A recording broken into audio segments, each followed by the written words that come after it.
talking about discipleship in the church.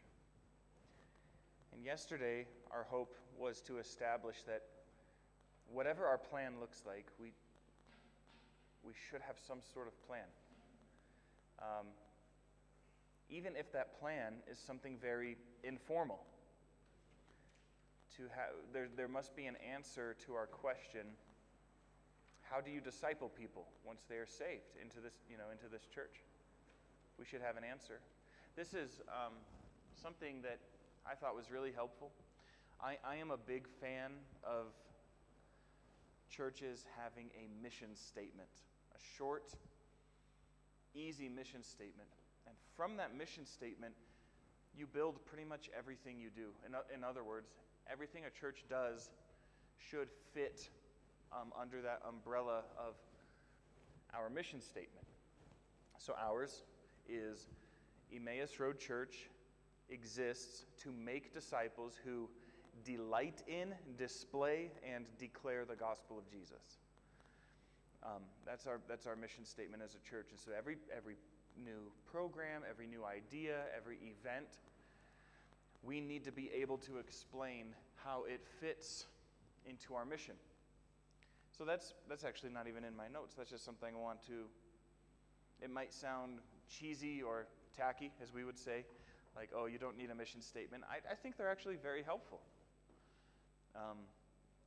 Very helpful, because it gives us direction. And as we are thinking through what we should be doing as a church, we're asking, does this fit into our mission? There's another church kind of in the same area as us. It's in a town called Moscow. Not Moscow, Russia. Moscow, Idaho. And the church's mission statement is all of Christ for all of life for all of Moscow.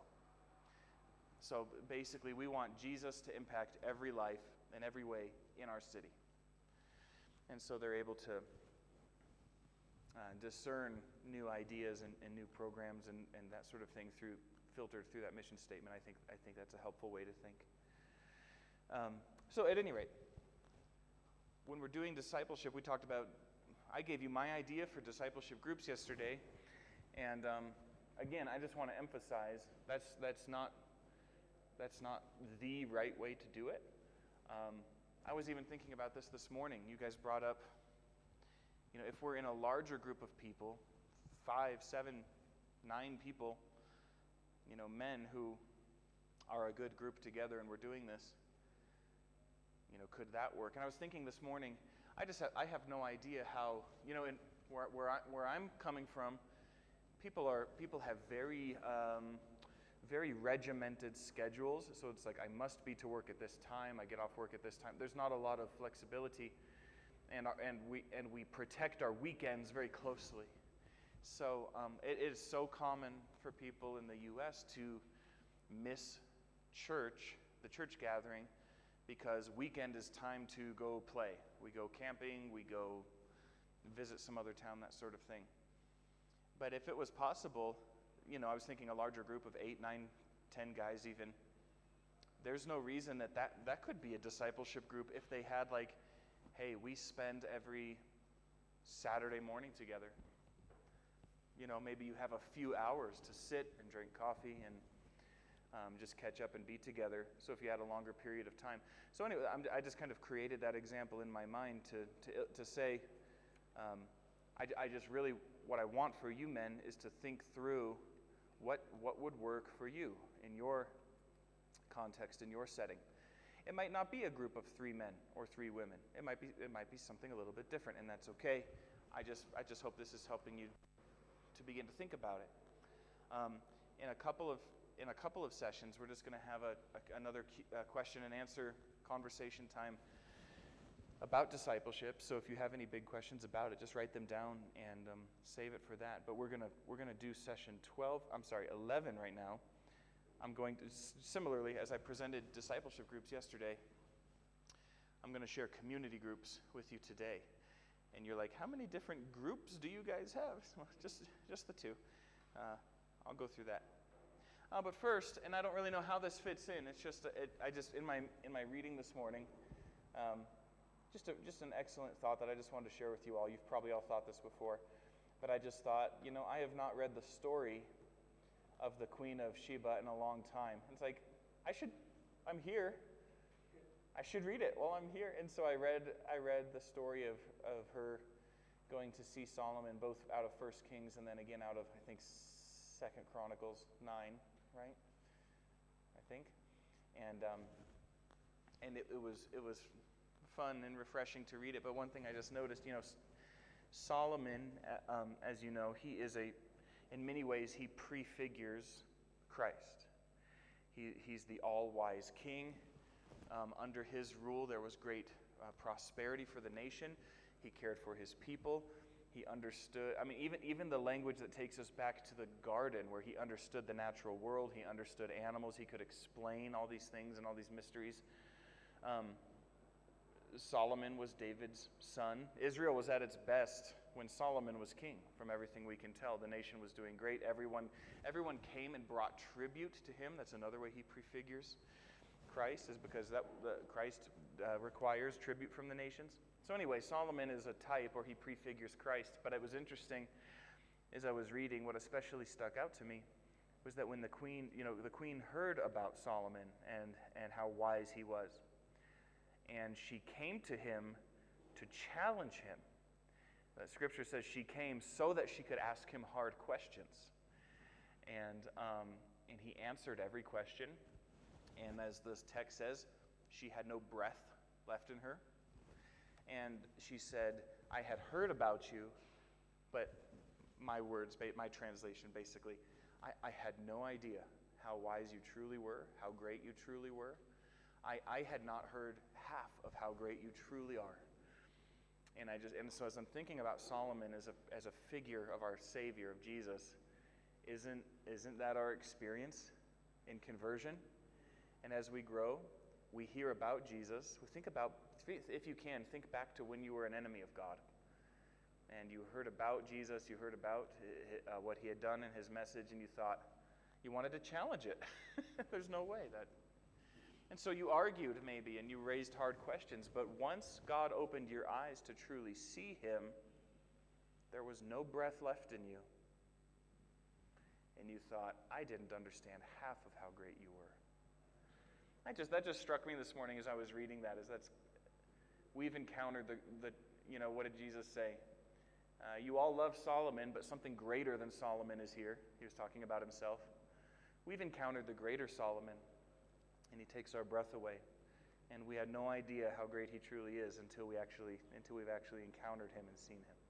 So, anyway, I just wanted to share that with you all this morning. I thought that was a neat connection. But if the habit of asking hard questions, if you all have inherited that, please don't do it today, because I don't have my brain in the right place to answer hard questions, and I am not wise. So let's talk about community groups. Let me just tell you what they are. We say at our church we have 3 levels or 3 tiers of discipleship. The Sunday gathering, and the Sunday gathering is discipleship. It's discipleship for the entire church at once. We're discipling the entire body. I like the way Jeff Purswell has said it. We are dropping the plumb line on everyone at once. You understand a plumb line? And it's a construction term. It's the long cord that has some powder on it. When you need to measure or cut a perfect line, you attach it to one end, you stretch it way out, and then you lift it up and you drop it. It goes poof, and it leaves a perfect line for you to cut on. Anyway, it's like that's what he means. The Sunday is when we drop the plumb line on everyone. It's a discipleship moment for the entire church. The second level of discipleship is our community groups. We talked about discipleship groups first. That's kind of like the most intimate, 3 to 5 people setting, and those meet once a week. Our community groups are kind of somewhere in between. Ooh, do I get to write? Oh, I do get to write. Our community groups are somewhere in between. Here's what they are. Excuse me. Our community groups meet in someone's home. We do them every 2 weeks right now. We just don't have the ability to do them every week. Every 2 weeks, They meet in someone's home. It's the same group in the same home every time. So our people are divided, usually based on their schedule. We have one group on Tuesday, 2 groups on Wednesday, 2 groups on Thursday. And they meet in someone's home, and they follow the same basic format, but they're not as large as the Sunday gathering, and they're not quite as small as the discipleship groups. They're usually 8 to 14 people, adults rather. We have children join as well. And we have a very intentional purpose for our time together in community groups, which I'll go over in just a moment. But before I do, let me tell you why this is so helpful to us, especially as a church plant at the start. I told you yesterday, when we planted, we had no money, and that's true. We planted the church, and we started tithing. So we had very little resources. This is free. This costs nothing. And that's not the only reason we did it, but it was what we've learned now, because now we do have some resources, we do have some money in the bank, but we would not trade this for anything. When we started with our community groups and discipleship groups, as the saying goes in the U.S., they have become our bread and butter. In other words, they're very basic to what we do. And people love being part of our community groups and discipleship groups. So I think even if we had all the money in the world, we would still do these.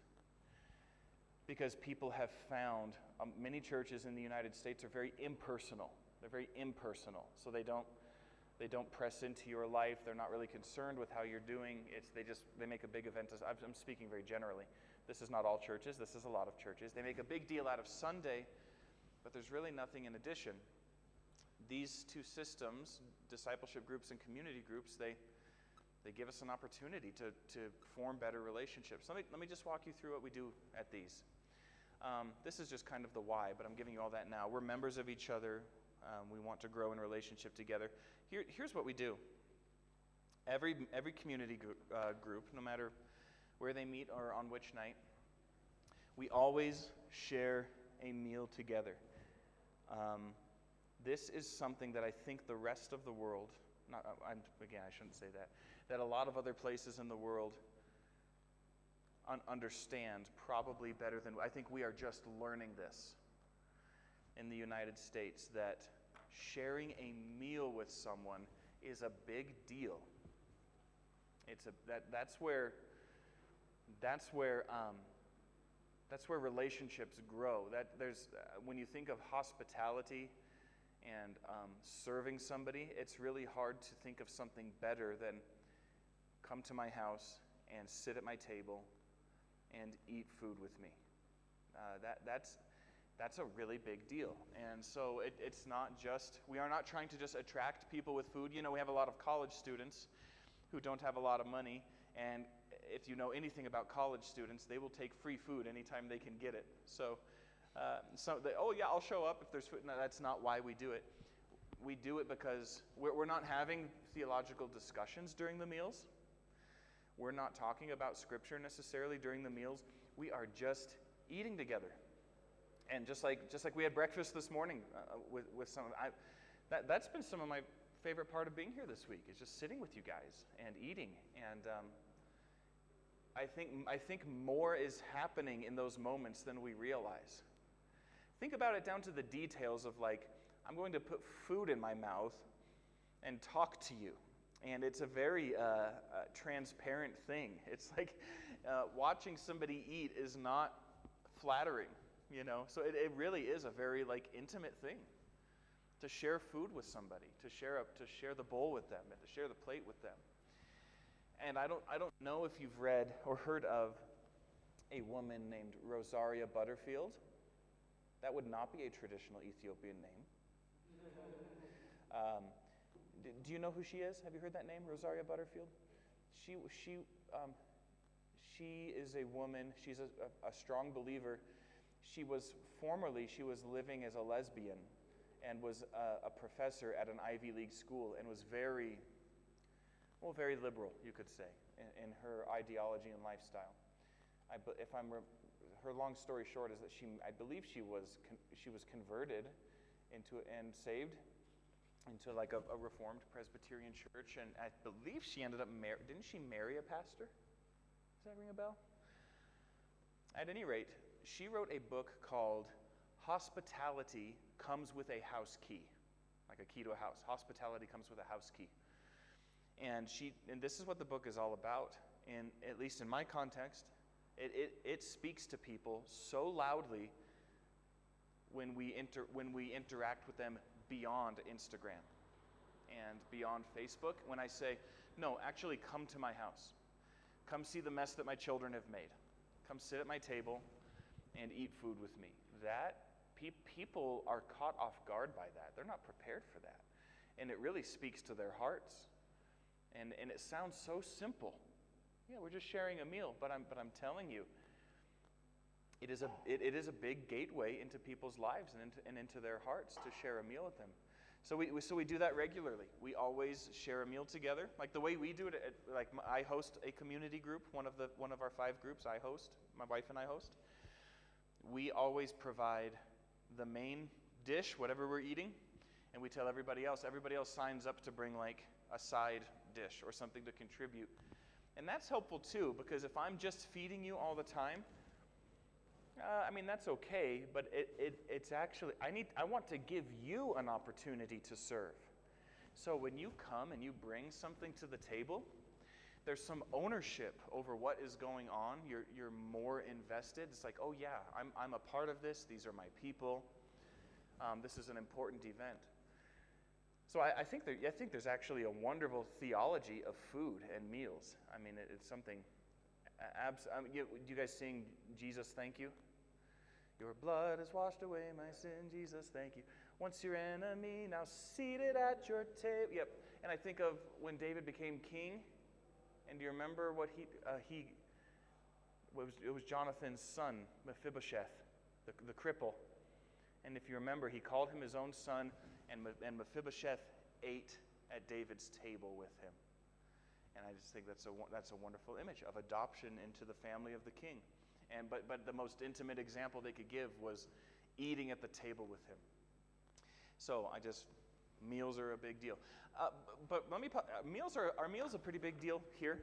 Is that like a pretty important event for families, for friends?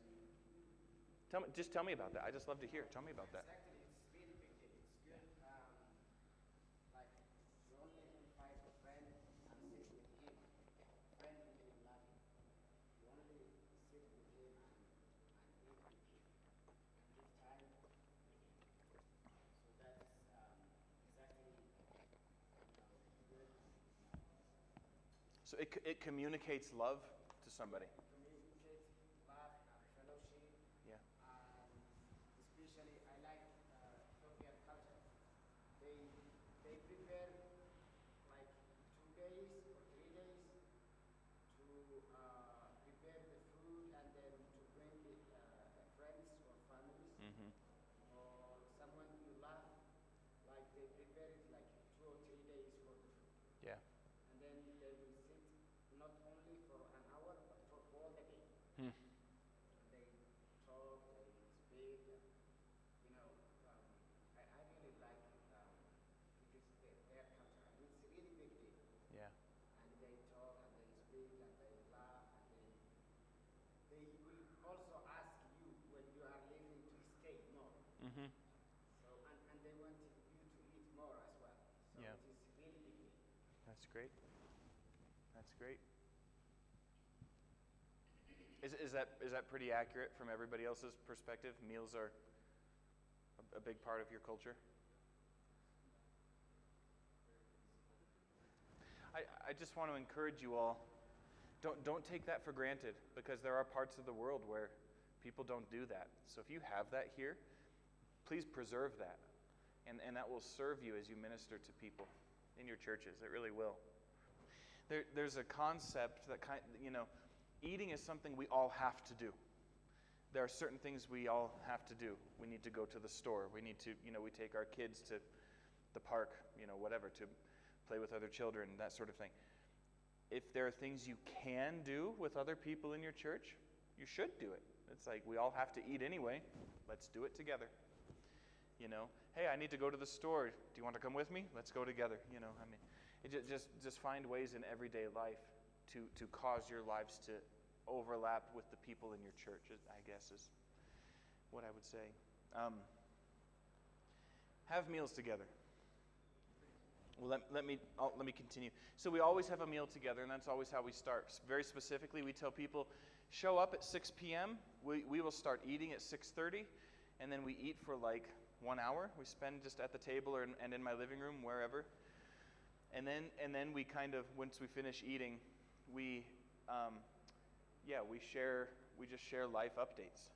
So all that means is we kind of gather. We gather in my living room. We pull chairs in, extra chairs. And we just say, okay, hey, what's going on? What's going on in life? Any major updates? And it might be something like, so-and-so, I applied for this job 2 weeks ago. I got the phone call. Yes, they hired me. We got the job. Awesome. We celebrate. We praise God for that.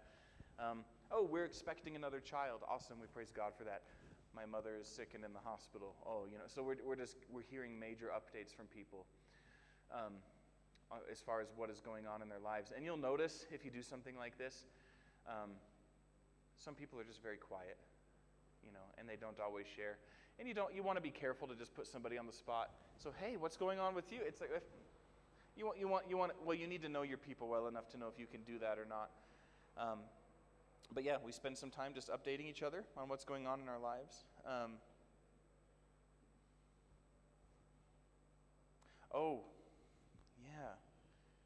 This. So here, okay. Whoever's leading the community group is always looking for opportunities for the people in the community group to serve each other. So let me put it this way. The community group is like, in our church, it's the first line of defense, we say. So let me give you an example. If there's a single mother in our community group, and she has a big need, something's wrong. She needs a ride to the doctor's to take her child to a doctor's appointment or something like that. We don't start by like contacting the entire church. Hey, can anybody do this? We start with the community group. So again, I said this yesterday. Our community groups are like miniature versions of the church. They're church mini. So we kind of treat them like that. We care. The community groups care for each other, kind of on the deepest level. So before we would, ask the entire church for help, we would ask the community group for help. Same for if somebody, their landlord is selling the apartment that they're renting and they need to move to a new place. The community group is going to come to load up all of their belongings into our trucks and help them move.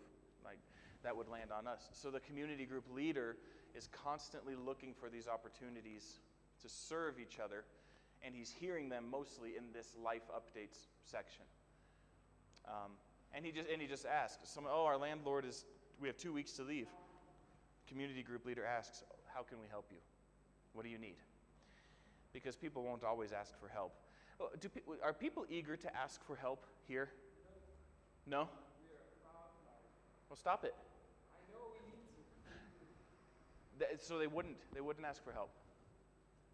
Maybe I would ask to speak on it, but I'm pretty sure we're really prideful people, so we never ask. Okay? Even if you insist to help them, that they will be perfect. Okay. So there's Really? a culture. If you want to offer me something, you have to ask 3 times for me to actually tell you. We are kind of reading that off, especially in the city. But if you offer me, if you offer for us to come join you for lunch, you have to say, I insist. You have to insist like multiple times for us to. Can I just insist once and jump straight? You said 3 times. Can I just jump straight to the 3rd time? People would not consider it Yeah. sincere, so they Yeah. consider it. I think because most people just ask stuff just out of courtesy, and you'd be like, oh, he's just out of Courtesy is a big deal as well. That's why. Mm. You see people. We are really a social country, so we value the community much more than that. So there are some things that are said. For example, we ask, join me whenever we eat. Now it's less, but back in the days it could be a stranger. You're at a restaurant, you order your meal, and a person is next to you, he's waiting for his, Mm-hmm. Not join me like when you're Mm-hmm. join me with this meal. Mm-hmm. So because there's that extra courtesy, You have to negate it with extra. You have the assist part. This is so interesting to me, you guys. How it really it is. This is very interesting to me because in the United States, people take free help all the time. It's like we're looking for somebody to work for us. So that is so interesting. So think about in your church context. It is good that we help each other. Would we all agree with that? yes. I mean, just consider the example I gave of like a single mother who needs help. She needs a ride. She needs help moving into a new apartment, whatever. But maybe she's too proud to ask for help. How are you going to deal with that? And I'm actually, I'd love to hear idea. I'd love to talk about this. How are you going? Because you guys, Christianity and a healthy church is countercultural. To my culture in many ways that probably don't apply to you, and vice versa. This is one area where I think you all will face a challenge that I won't face as much. I think people are a lot more, it's easier for people in my situation to ask for help. How are you guys going to deal with that? I think community is the way to go. Would somebody, this single mother who I've created in my mind, at a community group, would she even share the hard thing she's facing? Here's a question then. If you have the single mother who needs help, for example, do you think maybe in your context it would be better, rather than hey, well, how there's a difference between these two things. Ready? How can I help you? Okay, and we're going to help you. Yeah. The second one is much better. Asking will never work. Okay. And also it's sought as like, oh, they're just being sincere. I would never. If you want to help, I want to find you helping. Yeah. Does that make sense? Yeah. Maybe he's exactly that I'm person. the Actually. typical old school Habesha. The new like. Honestly, he wouldn't take help like if you asked him. You would have to help him. Yeah. You would have to just do it. So with some people, you just need to say, okay, we're going to help you. Yeah. We'll be at your house at this time to pack you up and move. I think that would work, but asking, they would never be honest about it. They'd say, oh, it's all right. We got it. Would it be offensive to just insist to say we're coming to help you? They would probably be grateful. Yeah. They just Definitely. they'd have a hard time saying so. James, how is it in the South? I'm curious. Like, do people ask for help in the South and receive it? Yeah, I don't think we're especially different from here. Like, we're kind of independent. It just depends on level of friendship. Mm-hmm. Like, if someone that I don't really know well at all, community group, Yeah. we kind of have a friendship that's kind of formal, I'll be like, oh, I don't really know. Yeah. But if it's a good friend, it's Yeah. like, what do you need? Then I'll be honest. Okay. So I think it. Otherwise, you'll lie. Proving, No. Yeah, exactly. No, I don't want to be Yeah. a burden to Yeah. someone I don't know. Yeah. If I know them, Yeah. it is a burden to help someone, but I don't mind being a burden Sure. if I know their life. Yeah. And I wonder if that's kind of similar I everywhere. think it's a little closer, but ours is More firm. a pinch of pride. A pinch? Just a. Yeah, just a pinch of pride. Not Or much. just A handful of pride. I'm just so prideful. Yeah. Yeah, both of them. It depends on the person too. Sure. Like I think I might be a little more proud. I really don't like it simple. Catherine gets on me a lot. So, but I think other people in my church, like I almost think it's a maybe I'm you may feel like if someone's always accepting help, I'm like that's kind of lame. So I think we just need humility. Yeah. Yep. That's right. It is humbling, isn't it? Yep.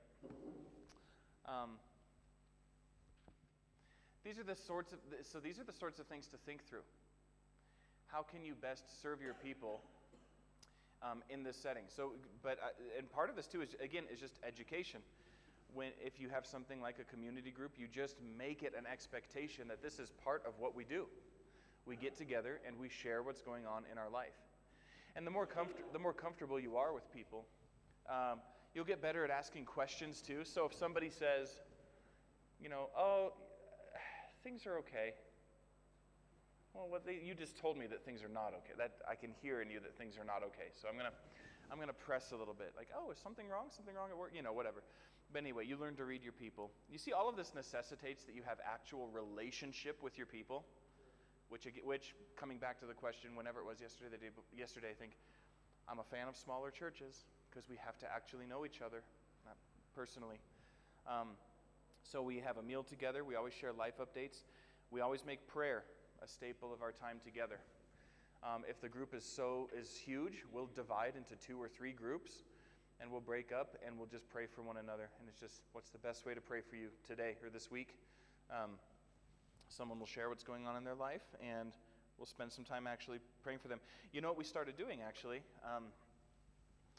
I downloaded WhatsApp to come here because I'm aware, I'm aware that WhatsApp is pretty good anywhere in the world. I mean, a lot of people use it. And then I thought, hey, I had an idea. The little gray cells were working, and we created a WhatsApp chat room for our community group, so that now at any point in the week, and people are starting to use it. It's awesome. I can get on there, hey, community group, this just happened. I just lost my job, whatever. This just happened. I'm not in a good place. Would somebody please pray for me right now? And like someone will like immediately respond and pray in real time. And we all, we're all hearing it on the chat. So it's a great way just to keep in, like during the week, our community group is keeping up with each other and praying for each other. It's awesome. It's awesome. More on that later. But we break up and we spend time praying for one another.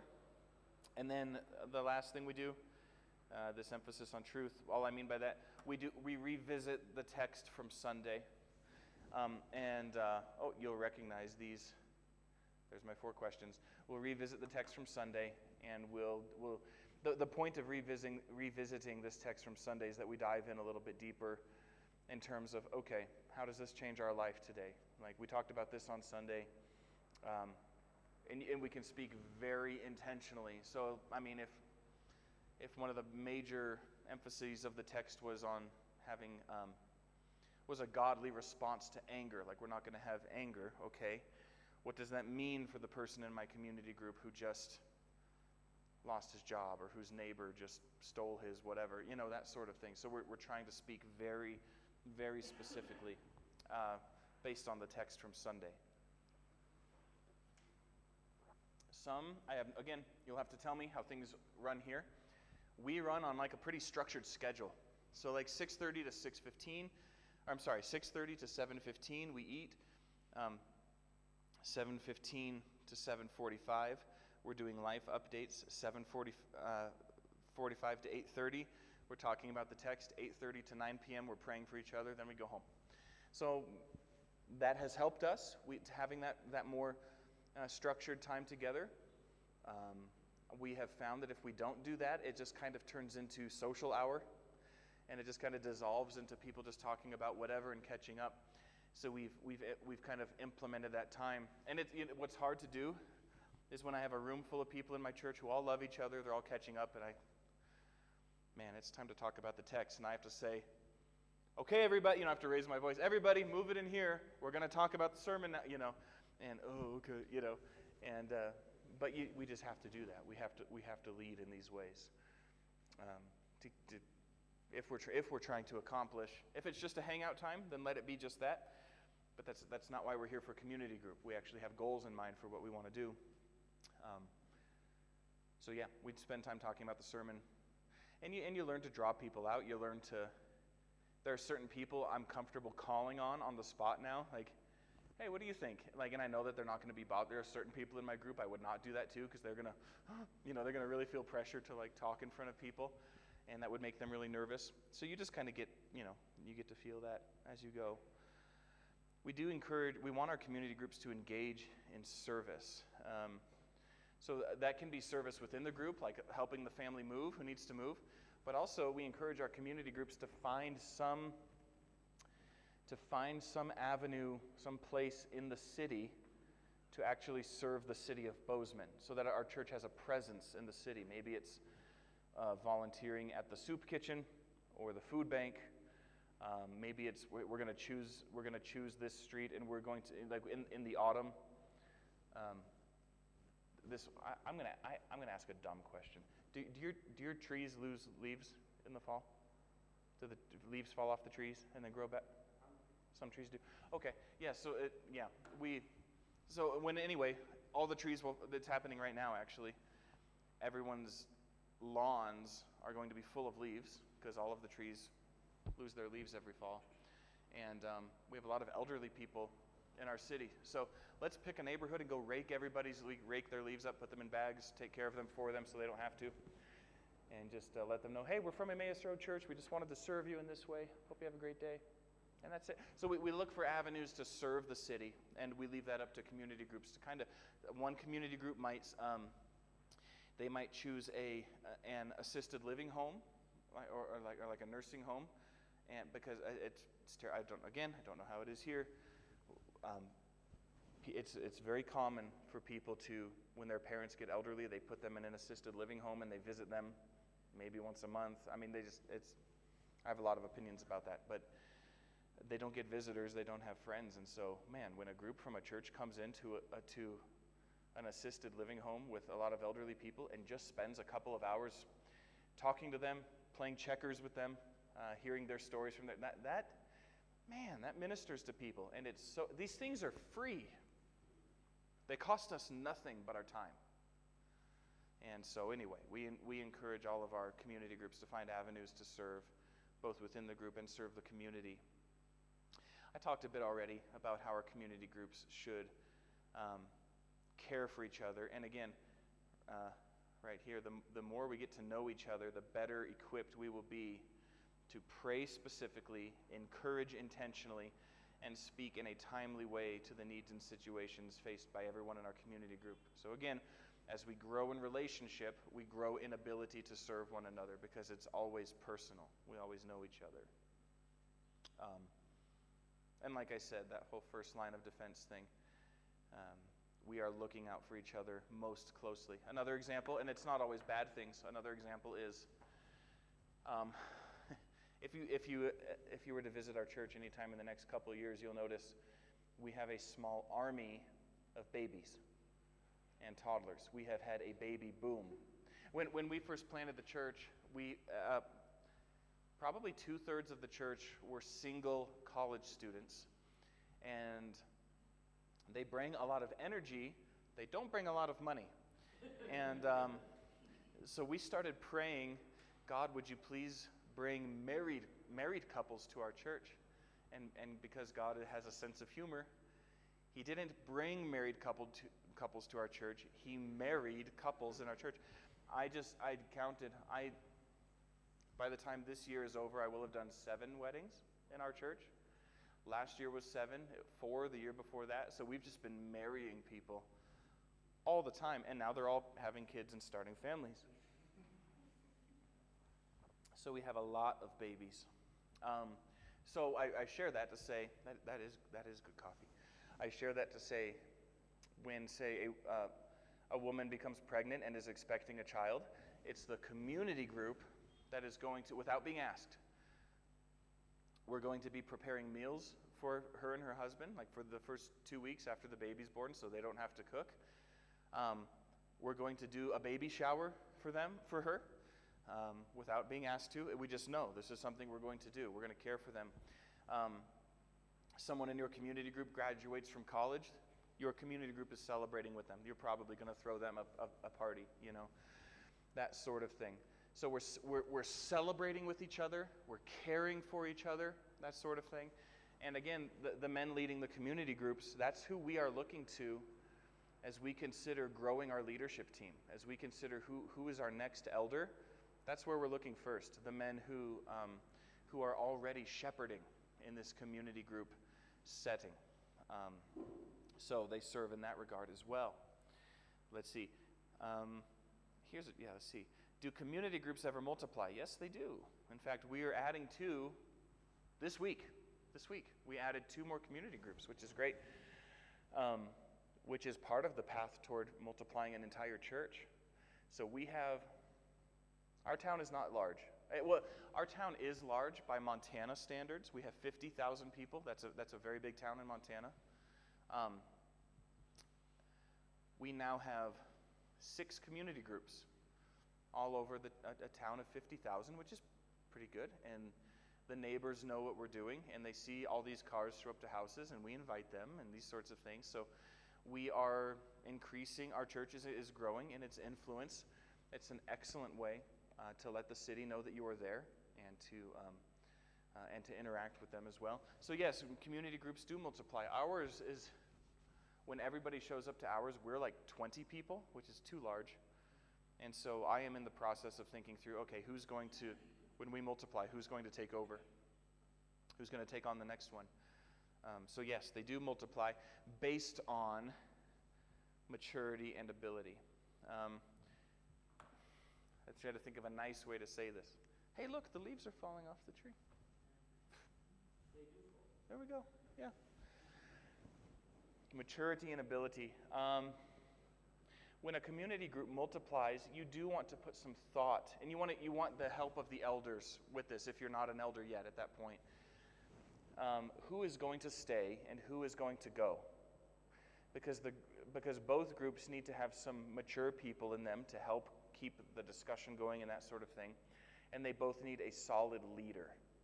So we've had the numbers to multiply my community group for probably a year and a half, but I don't have another man in my group who I feel confident in to go lead if we were to multiply. So we've been waiting. We've been waiting for that man. I think I have him now.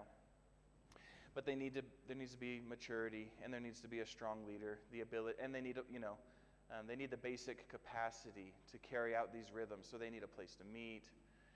They need the ability to gather, so it has to work with the schedule, and they need people. So anyway, just once everything's in place, yes, we responsibly. All right, so that's part of our goal, is that they not be static.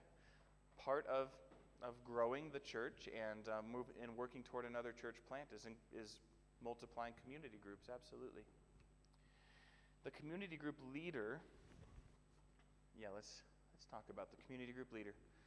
He should be a man. We got to ask the question early on, can a woman lead a community group? No, not at our church, because we've decided that leading a community group is kind of a training ground for becoming an elder. So no, we have men lead them. He needs to be a member of the church, a member in good standing, and he needs to be invited by the elders. The elders need to approach that man and ask him. A man is not out of line if he comes forward and says, I would lead a community group sometime. That's fine. That's not out of line. But my point is someone can't just go start a community group without the elders' approval, is my point. We need to be in on that. He already needs to be a part. This is a big one. The man who leads a community group needs to already be participating. And guys, this is so important. You might have someone come to your church who has theology degrees and all of these things, and they might walk into the church and think they should immediately be a leader. They shouldn't. They shouldn't. As tempting as that is, they need to take the time to prove to you that they care about these people in this body. And they're going to do that by participating in what you already have in place. We're so glad you're here. Why don't you think about joining a discipleship group or join a community group? And maybe in 6 months, it's like, okay, this person is consistent. We think he's joined the church. He's here. He's here. He is for these people. Yeah, we could consider. So we have a guy right now. He just moved to Bozeman to take. He's the principal of the biggest Christian school in our county, and it's been there for a long time. So he's in a very prominent position. He's very smart theologically. He has been a music leader at a solid Christian church in Salt Lake City for the last 13 years. So he has a lot of experience in the church, all these things. But for us, he's new. We're just getting to know him. He's only been here for a couple of months. And I really appreciate him. When he came in, he said, hey, I just want to let you know. He's like, please don't ask us to, we just want to jump into the church. I won't, if you ask me to help with anything like in leadership, I won't even answer you for the first 6 months. We just want to get to know the church. I said, that's great. I said, that's exactly what we want. So a man needs to, like Timothy with Paul. What does Paul say about Timothy? I have nobody like him. And then why? This is in Philippians. What does Paul mean? He explains, I have no one like him, for Timothy has proven himself. He's proven himself. Can you prove yourself overnight? No, it takes time. It takes time to prove yourself, being consistent and faithful in the little things. So when a hot shot shows up to church with a PhD and everything, and hey, I want to get involved. Great, could you take out the garbage? Give somebody something small to be faithful with and see how they do. If they really love this church body, if they're really faithful, they will help wherever they can. Again, another expression from my dad. This is a good one. He says, you learn how much of a servant somebody is when you treat them like one. It's like, oh, you say you're ready to serve? Okay, I'll treat you like a servant. We'll see how it goes. If you are truly a servant, you will respond very well. Anyway, let a man prove himself is the point. The community group leader specifically, he's responsible for, I'm the lead pastor. I'm the senior pastor of the church, but also I lead a community group. So I'm emailing that group at least once a week. The community group leaders stay in touch with the elders. So as what we do, we have a lunch once per month when the elders and all the community group leaders get together for a meal, and we talk, how's it going? How's community groups going? What challenges are you facing? What have you found that has worked? That sort of thing.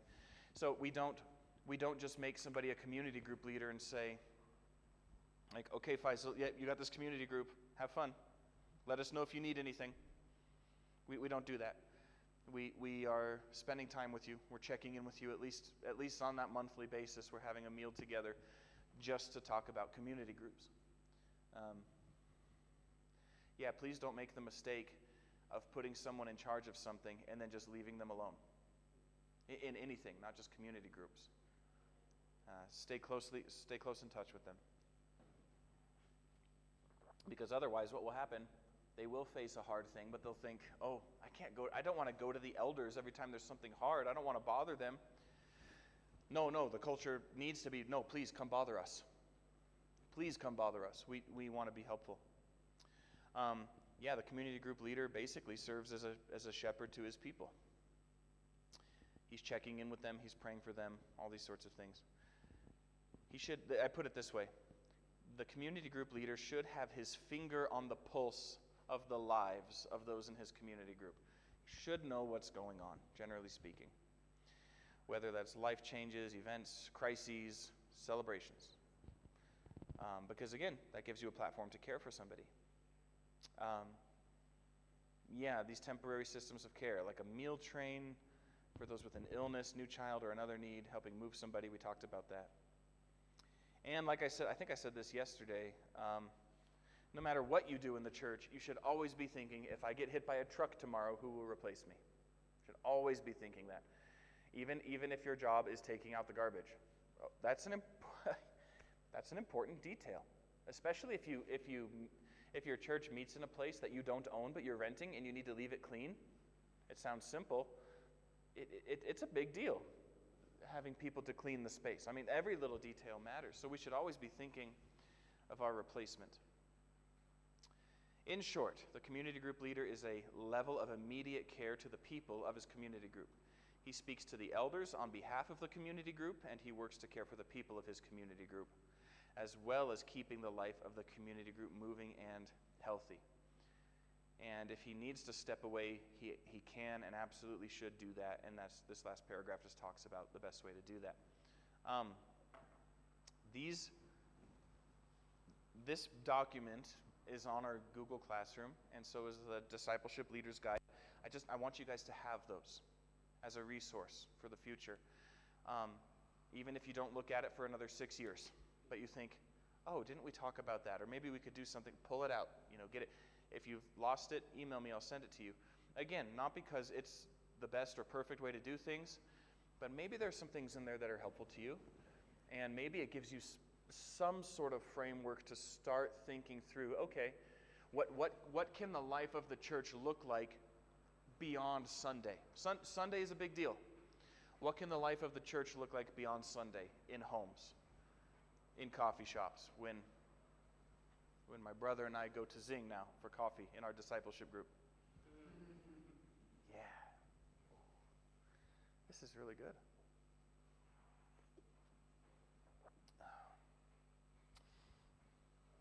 So, does that make sense? Is what we do with community groups, does that make sense? You guys following? Give me just a little bit of feedback. Overall, how do you feel like something like this would go here? How do you, and again, maybe you're doing something very similar to this already. That's excellent. How would this work, or what changes would you make to better suit you or to suit this place, this city? So and some of you, who wants to go to unreached people? I forget. Yeah, like very rural, like more rural, smaller places.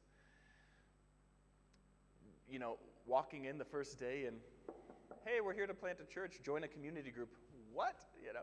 So I mean, this is not plug and play for everything. But again, my goal is to help you to start thinking through, okay, but maybe this doesn't work exactly, but the church body should have life together more than just Sunday, just for you to start thinking, what can that look like? What can we do? What would be most appropriate to where I'm going? I don't know. What else do you guys think? Is this helpful? And are you already having some ideas for how it might work or might not? Yeah. Exactly. This is very helpful. Good question. Oh, yeah. So that's a great question. So in other words, should the elders just like assign people? Or, yeah. We have not done it that way. What we have done, let me think. We started with, I think, 2 groups.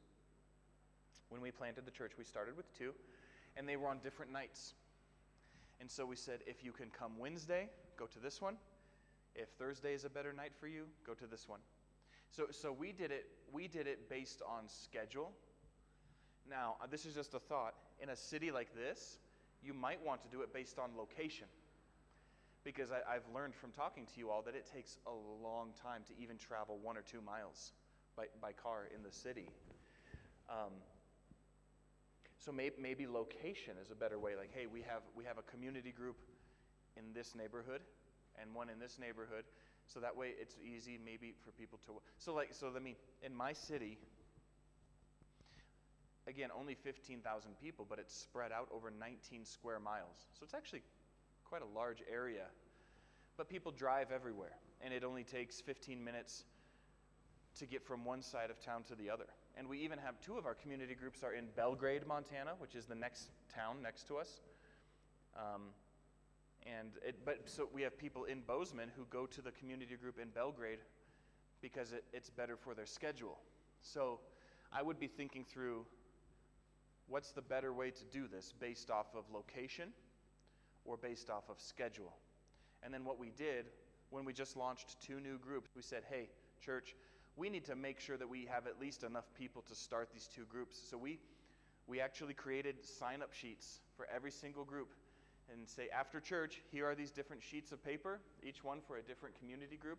Whichever group you're going to be a part of, please go put your name down and email address. And people did that. And as long as a sheet of paper had at least 8 names on it, we said, okay, we're just going to start. So anyway, my short answer is we did not assign people to a specific group.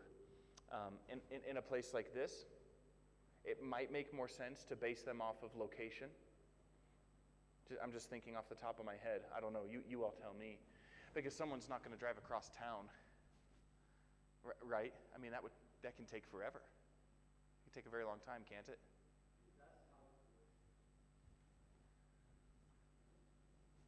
Yeah. Our Bible studies in most of the church goes to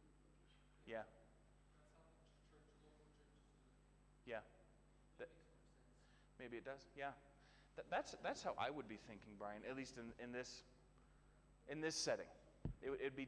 Let me tell you. So this is. You're going to gasp. At our church, they have since moved to Bozeman, but we had one family. I need to actually do the mileage. Wait, you just wait. I'm going to actually Google how many miles it is so that I'm accurate. Can you Google how many kilometers it is? Yes.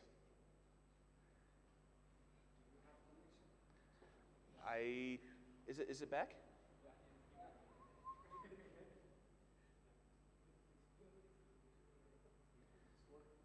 Okay.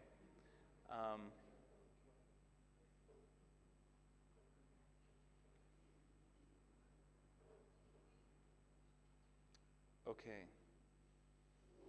Okay, are you ready for this? We had one family in our church, mother and father and 4 children, and they wanted to join our church so badly, and they were waiting to move, but they had to sell their home first and all of this. Every Sunday, this is one direction. This is not round trip from their home to ours. They were driving 196 kilometers to come to church. Yeah.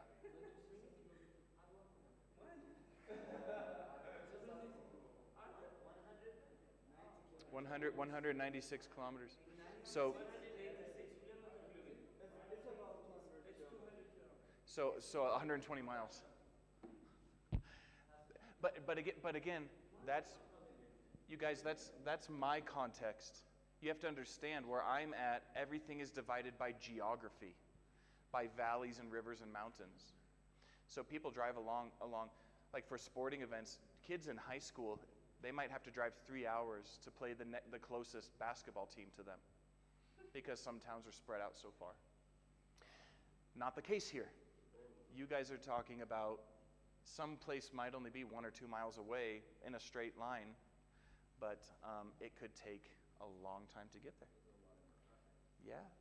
So I think it probably makes more sense here to base things off of geography. But those are the things I'd be thinking of.